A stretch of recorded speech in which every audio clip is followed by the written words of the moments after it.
o algo. Bueno. Sí, porque de tanta agua que uno toma. Y ya empecé a grabar. ¿Y saben Yo una ya cosa? terminé mi pachón. No, y hace bien. A mí se me olvidó hoy poner un vaso de agua. Yo no sabía por qué los lunes yo terminaba tan agotada. Siempre, si no agotada, solo estoy sentada. ¿Qué se dice? El agua. Estar hablando, yo debo de tomar agua cada 10 minutos, porque Claro. si no me deshidrato y me deshidrato y me deshidrato. Entonces, eso es lo que pasa. Y hoy se me olvidó el vaso de agua. Bueno, entonces lo que les quería decir era esto, que pongan atención en el contexto y esa mezcla. Cómo se impregna no solo en los temas de cultura y costumbres, sino también en los temas religiosos, en el lenguaje, en muchas cosas. Hay una mezcla. Cuando uno está en contacto con otra cultura, eso es inevitable. Inevitable. Y entonces vean entonces Israel, Egipto, Babilonia y Asiria. ¿Se dan cuenta? ¿Se dan cuenta? Entonces no tiene por qué parecer raro que en sus textos bíblicos aparezcan muchas veces temas, por ejemplo, el dios Sol de los egipcios, por ejemplo, la imagen que todavía hoy, si ustedes van a oír a veces comentarios, es que incluso, ¿cómo se llama? Donde se pone la Eucaristía para adoración, ¿cómo se llama? Es el sagrario. La custodia. La custodia. La custodia. La custodia tiene la forma de un sol, si ustedes se fijan. Sí. Si ustedes se fijan, el mismo Jesús, pues él dice que él es la luz del mundo. Entonces, todo eso va teniendo connotaciones de esas experiencias que se han ido monoteizando, que se han ido luego cristianizando, pero no tenemos que entender que todo lo que hay ahí en la Biblia pues ha sido así como bajado del cielo, sino forma parte de la misma experiencia humana. ¿Sí se dan cuenta de eso? Sí. Entonces es muy importante el contexto histórico y tomar en cuenta ese elemento de que se mezclan, ¿verdad? Todas las creencias, las prácticas. Bueno, eso sería en relación al contexto histórico. Ver, por ejemplo, que uno de los temas que van a tener los profetas es que estos imperios tuvieron gran influjo en Israel. Primero en el norte, o sea, Israel, y luego en el sur. Y entonces, ese influjo que ellos tenían, porque vean, Israel venía a ser una franja chiquitita, pequeña, pero como que de alguna manera era el paso, era como un nudo que se hacían los imperios, tenían que pasar por fuerza. Entonces los imperios querían como que fuera parte de ellos para poder ellos tener un paso libre, ¿verdad? Eso es como en las fincas, por ejemplo, cuando están fincas que colindan unas con otra y por fuerza tienen que pasar, eso se vuelve un problema si no hacen un convenio. ¿Se dan cuenta ustedes? Pues es lo mismo que... Entonces, hay un influjo no solo en el campo cultural, sino el religioso. Fíjense que el gran impuesto que se les ponía a los hebreos no fue tanto la parte más negativa, lo mismo que pasó en Roma, no era la parte más negativa, porque había un movimiento de simpatía, eso también lo pueden ver con Jesús. Los romanos dejaban tranquilos al sumo sacerdote, al Sanedrín, los dejaban que vivieran. Tenían una mentalidad politeísta y el tema no era tanto de eso, ni de los tributos, ni de la forma de...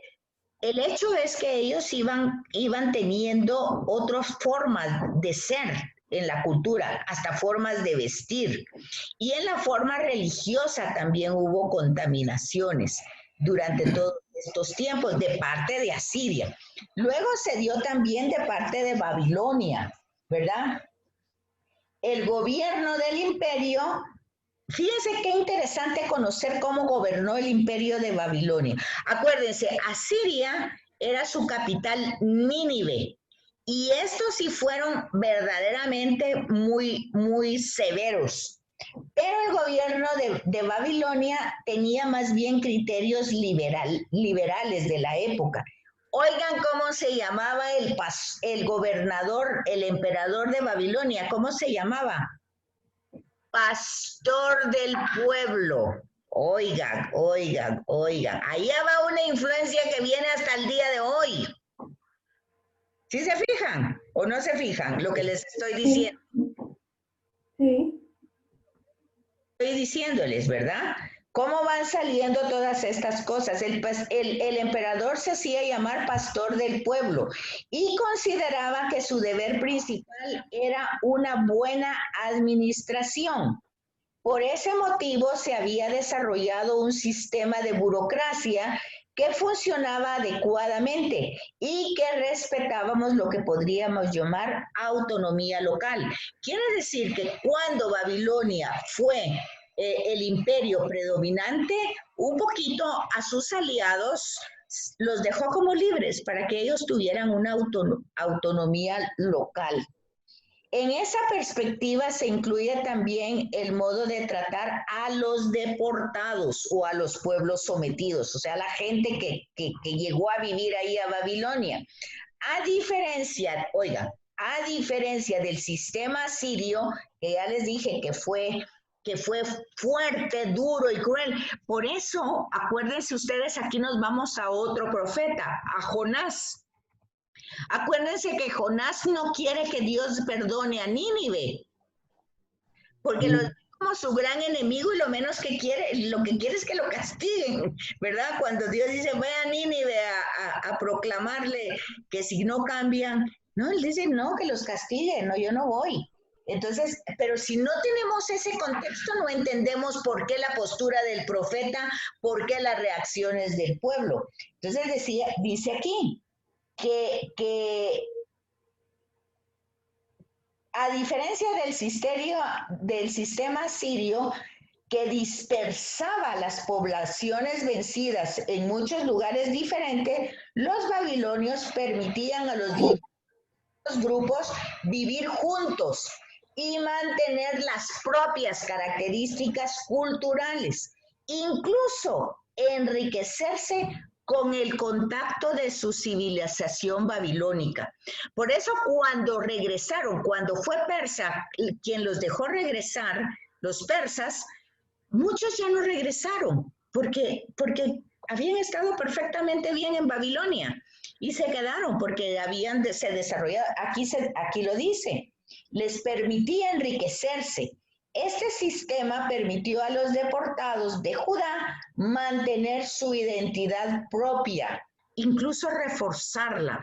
En ese contexto tenemos que ubicar a Jeremías, pero también a Ezequiel, porque Ezequiel se fue a Babilonia, en cambio Jeremías se fue a Egipto y se quedó en una parte de Israel. Eso lo pueden ver en el capítulo 44, versículo 30. Ok, y luego en Egipto, entonces, estos tenían una equivocada política. Los reyes de Judá estaban equivocados, porque ¿qué era lo que hacían?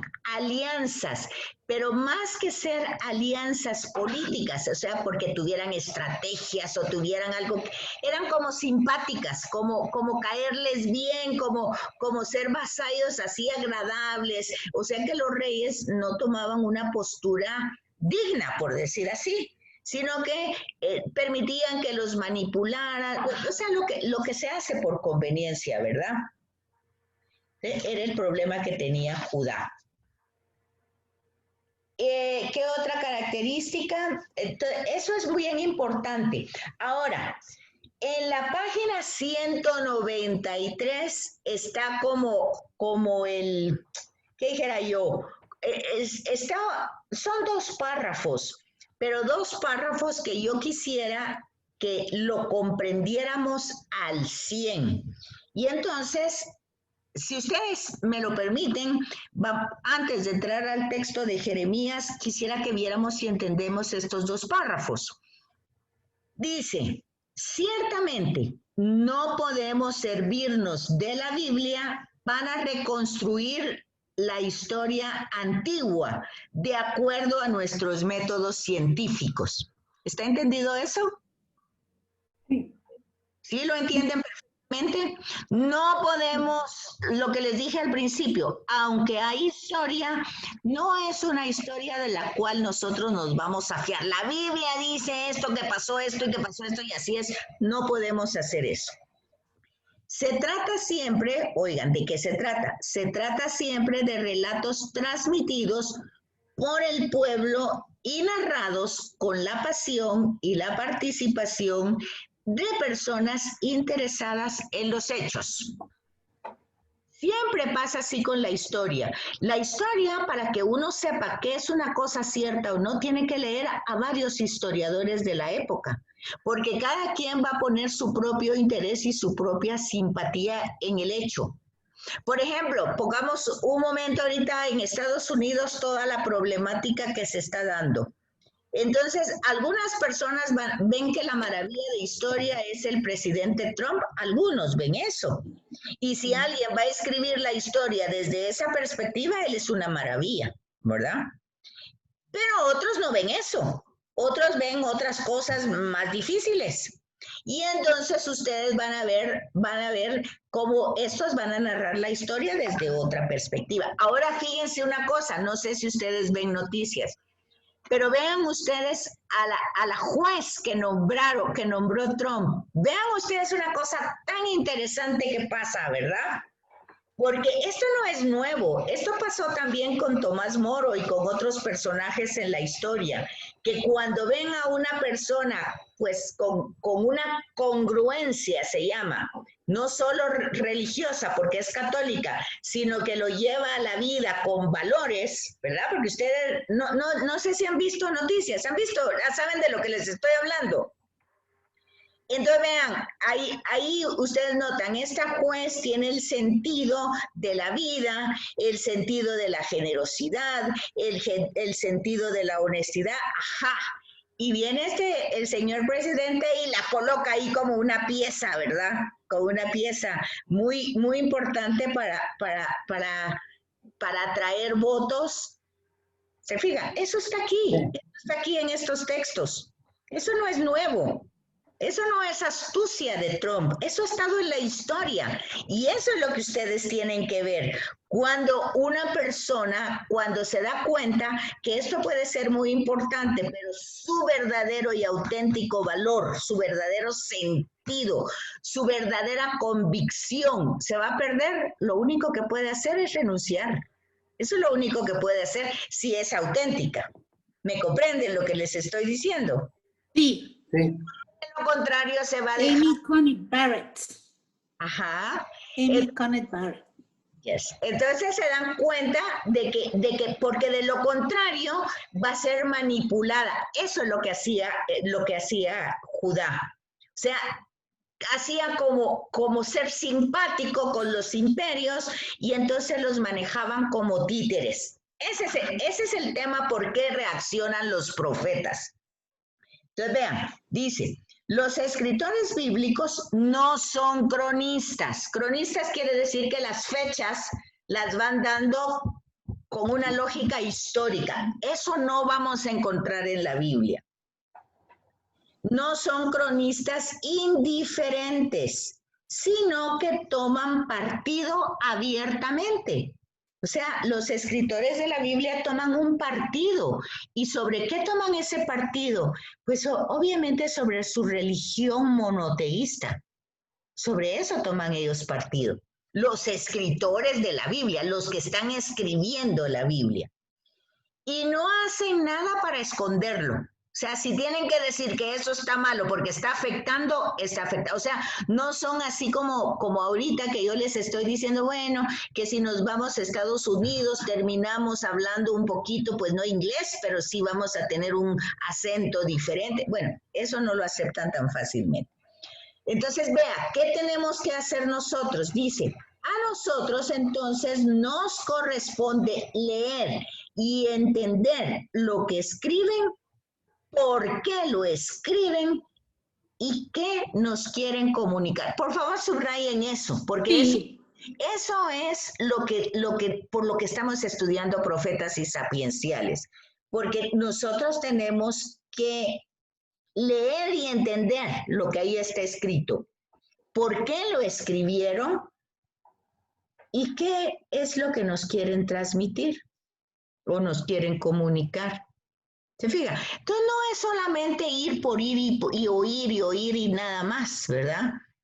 Y como esos textos también están en la liturgia, nosotros con mayor razón tenemos que entenderlos, porque no le podemos dar un sentido literal, tenemos que saber por qué se escribió en aquel momento y de qué manera ese texto iluminó ese momento, y si hoy, 20 o más siglos después, se vuelve a leer, ¿cómo puede iluminar el día de hoy? De eso se trata. Entonces dice, los libros que componen la Biblia, por otra parte, no han sido escritos ni por una sola persona ni en un solo trabajo, sino son resultado de una elaboración prolongada. O sea, no se escribió de un solo ni por una sola persona. Es más, en lo que respecta a Jeremías, tenemos textos hebreos, textos griegos y textos latinos. ¿Se fijan? Y en eso la iglesia, el cristianismo, utilizó tanto los textos griegos como los hebreos. ¿Por qué? Porque el mensaje de Jeremías no está, pues, no está, como dijera yo, distorsionado ni en el griego ni en el hebreo, sino que llevan más o menos una coherencia. El mensaje, más el tema de los reyes, más el tema cronológico y el tema histórico, sí no es el mismo. Porque hay que entender que Jeremías, aunque hace mención de algunos reyes, no hace mención de todos los reyes que hubo en esas épocas. ¿Sí me comprenden lo que les estoy diciendo? Sí. Ok. Entonces dice, en ocasiones se puede individuar los diversos estratos de composición hasta comprender el desarrollo y aportación de las diferentes experiencias que ellos confluyen. Quiere decir que en determinados momentos ustedes pueden encontrar, por ejemplo, Lamentaciones, pues se hizo un extracto y se puso ahí para tenerlo como un grupito ubicado, como un estrato para entender las experiencias que hicieron que surgieran estas penas, ¿verdad? Esas tristezas. Pero muchos intentos se han hecho por reconstruir esa historia sin llegar todavía a resultados que tengan un amplio consenso. Quiere decir que todos estemos de acuerdo. O sea, por eso mucha gente dice, cuando ya lee comparando la Biblia con la historia, pues con una historia ya de un libro de historia, que no, la Biblia solo cuenta mitos, leyendas, no es cierto lo que ahí dice. No es que no sea cierto, es que no está escrito para leerlo desde esa perspectiva histórica, aunque tenga historia.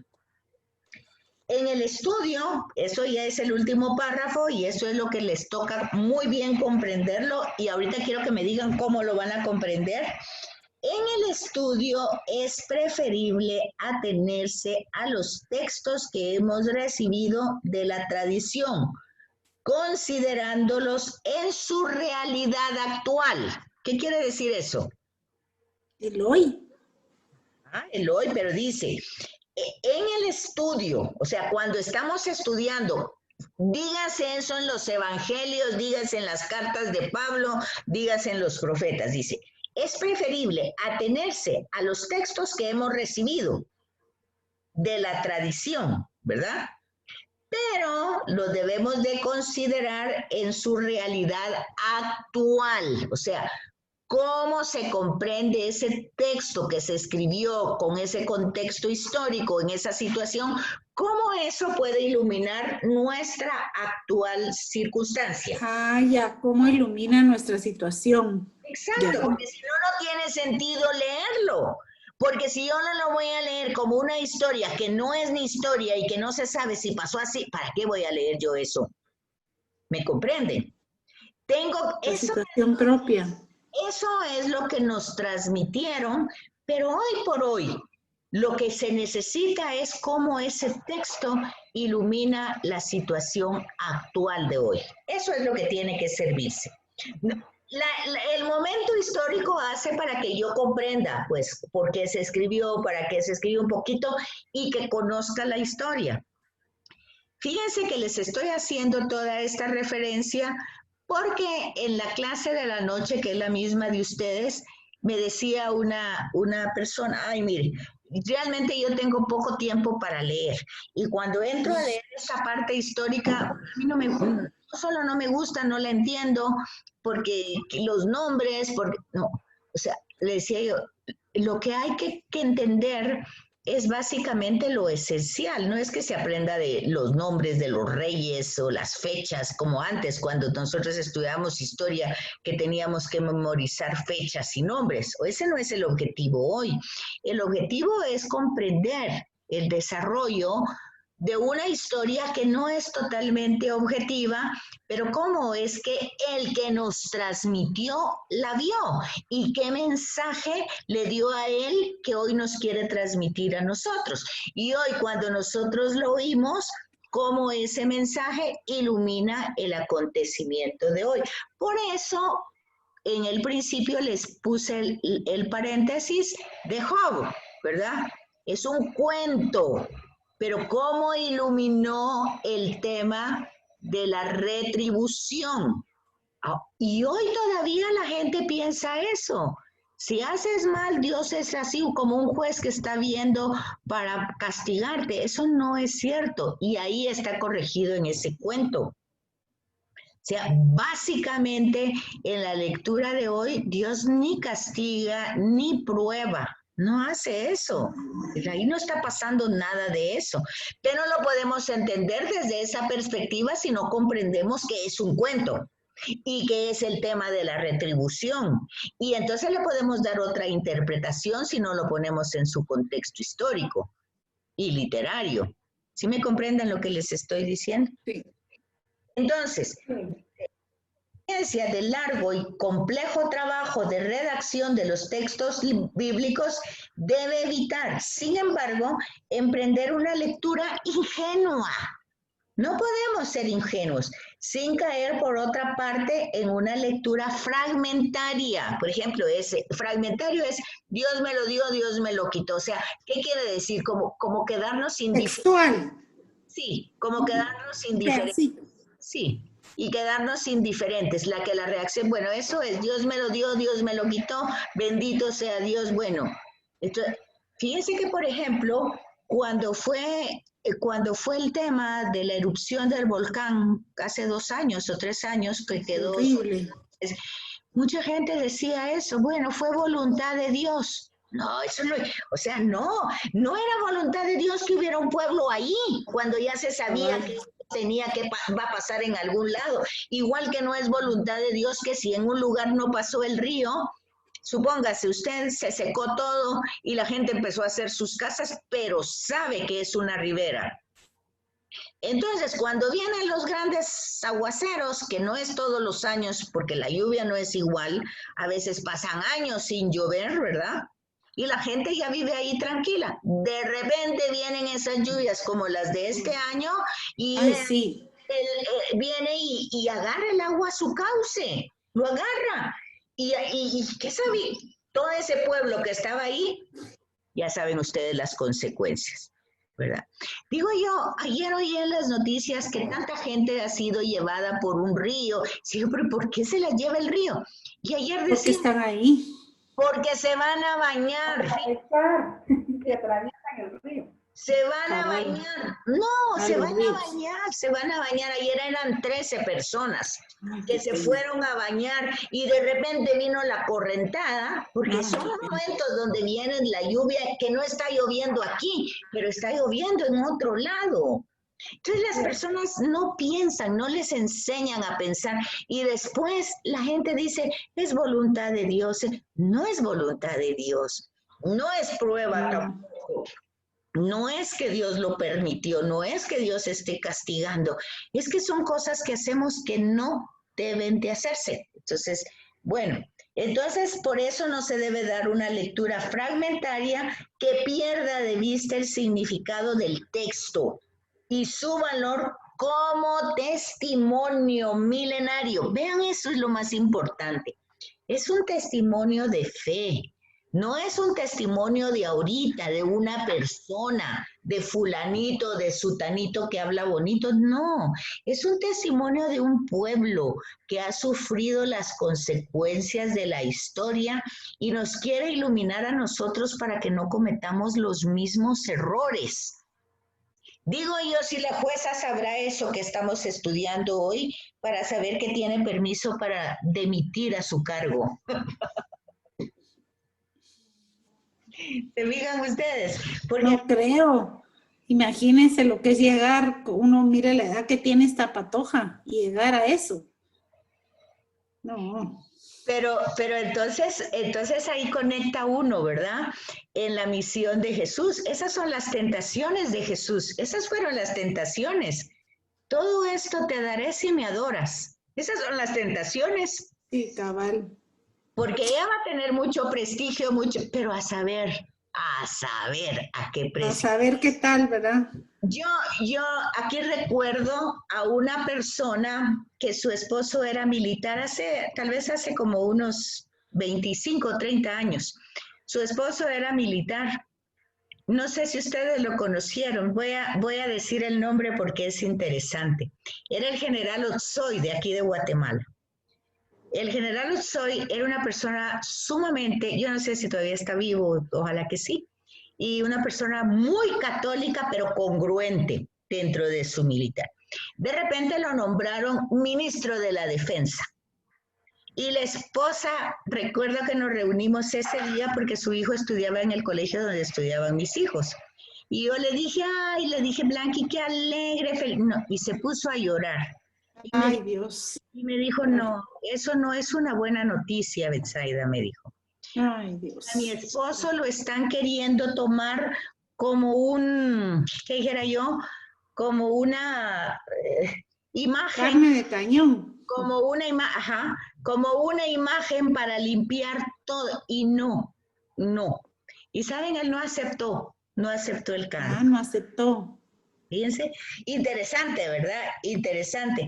Y tiene una lógica porque a veces esos temas, uno podría, si es una persona congruente, uno podría hacer cambios, pero no se pueden hacer cambios porque hay otros intereses allá adentro. Pero entonces eso es unidad de vida y de fe. ¿Sí? Eso es lo que es tan difícil que hay que lograr, ¿no? Pues lo que pasa es que depende de la convicción. Cuando tenemos vida de gente de santos, de personas que se llaman santos, pues son personas que están convencidas. Y porque están convencidas son capaces de llegar a la muerte, pues por esa convicción.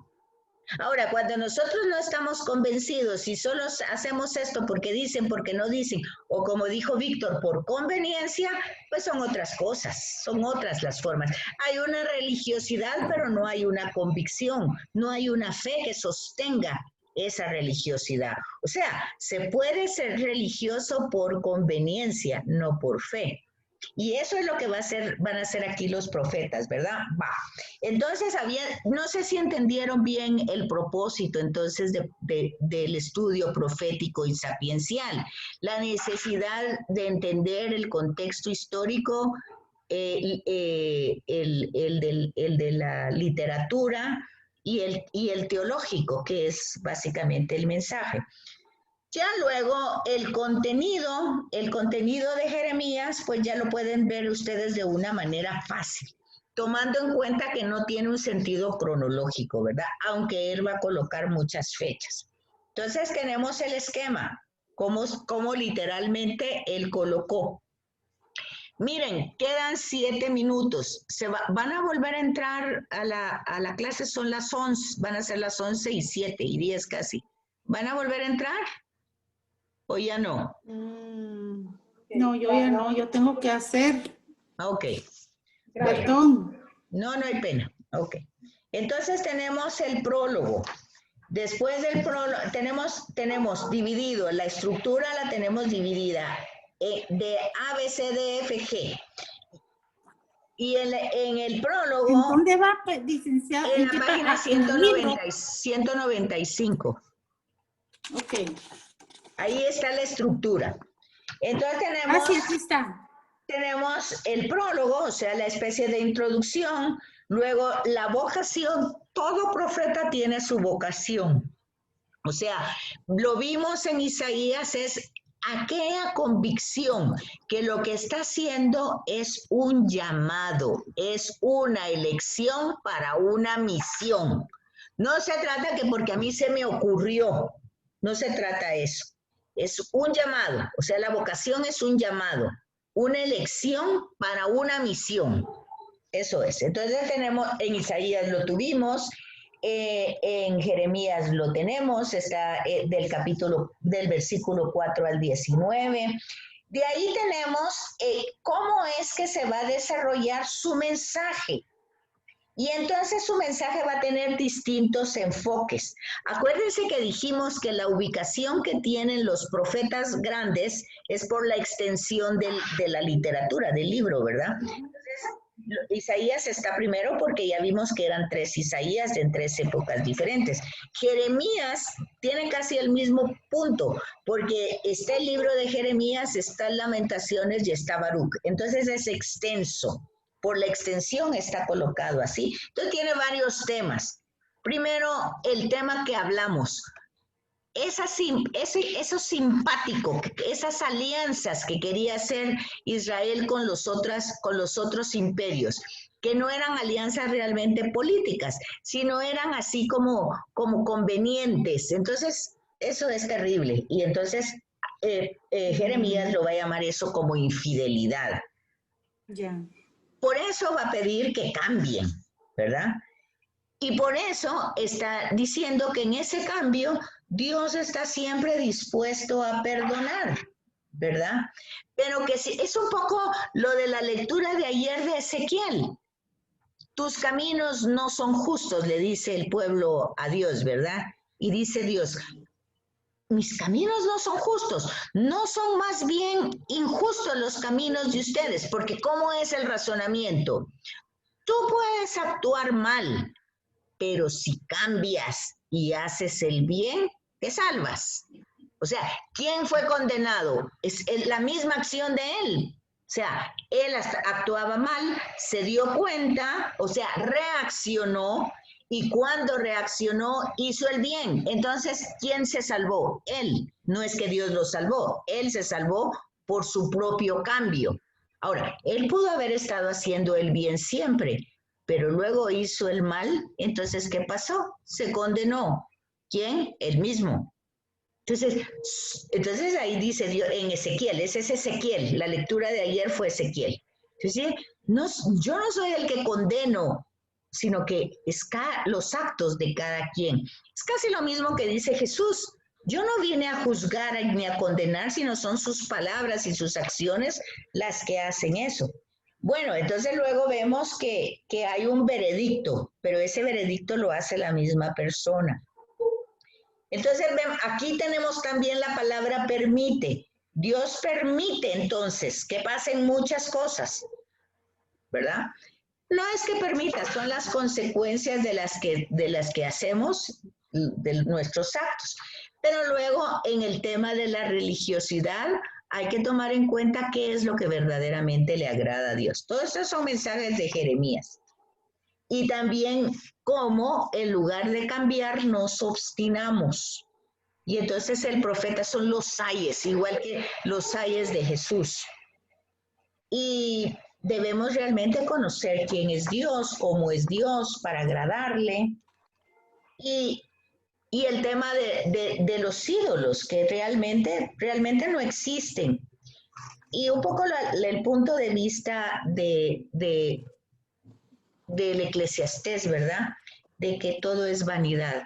Y aquí hay varias oráculos que utiliza, por ejemplo, el cinturón de lino, varios signos, por eso se van a llamar signos proféticos, que él va a hacer gestos y signos que el pueblo tendrá que entenderlos. Y luego se realiza, eso que él hizo en signo, luego se realiza en la historia. Y ahí se comprueba que el profeta es un auténtico profeta de Yahvé.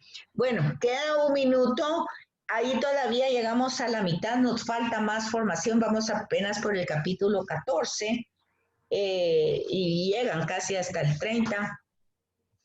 Entonces, yo, aunque no lo pueda leer todo, dele Sí. una ojeada por lo menos a las fotocopias, para ir un Sí. poquito en línea, para no andar tan Sí. perdidos, ¿verdad? Esto está bien explicado, está muy bonito. Yo no llegué hasta aquí, por supuesto, hasta ahorita estoy viendo todas estas partes, la vanidad, el castigo, esto está Todos buenísimo. son los temas que va a utilizar. Y Mariel, cuente Sí. con nuestras oraciones, Ay, gracias compañía, anímese. por mi mamá. Pero no va a pasar nada, no tenga miedo, todo va a salir, Dios Sí. es muy misericordioso y su mamá ha sido una gran persona que se acompañó de una gran amistad, así es que ella también va a interceder por Sí. su mamá. Así es que Sí. ánimo, Gracias. que me encanta verla siempre contenta de todas las experiencias. Agradecida. Eso es lo que dábamos ayer cuando la estábamos enterrando. 1000 gracias por haberla tenido. Pues eso, qué Eso bueno. fue. Sí. Va. Pues entonces un abrazo y cualquier cosa. Gracias. A la orden. Mariel, Gracias. cuídate. Cualquier cosa Gracias. me escriben, me llaman.